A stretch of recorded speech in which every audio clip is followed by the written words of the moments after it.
You probably know by now that Prince Harry's memoir, Spare, comes out in just about a week on Tuesday, January 10th. If you haven't pre-ordered it yet, no worries. You can also get the audiobook, which he is narrating. That choice for him to narrate the audiobook really sealed the deal for me that this is Harry's attempt to get his own voice back in the historical record about himself. But what also did it was the news yesterday that he is doing not just one sit-down interview in advance of the book release.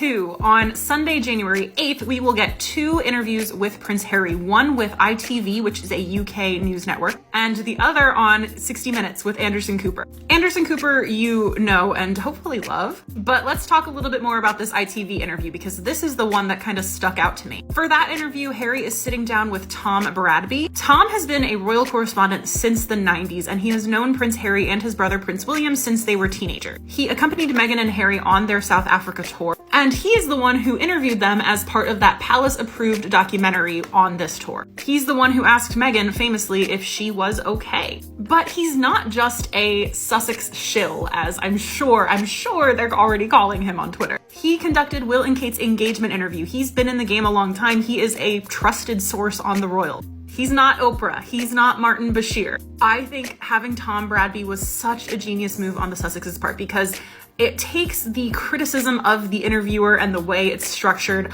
off the table. Or at least it should. I'm sure that people who do not like Meghan and Harry will find some problem with the way the interview is conducted. But the focus will be on Harry's words rather than all of that noise in the background. And that, I think, is further proof that this is him getting his side of the story into the historical record. The royal corresponding business is a lot of talking about the royals. That's what I do, right? We very rarely get to hear from them. And when the royals speak for themselves, it opens them up to a lot of criticism. Think of Prince Andrew's interview on the BBC. Think of Princess Diana's interview, which to this day, there are people who take issue with the way she handled that.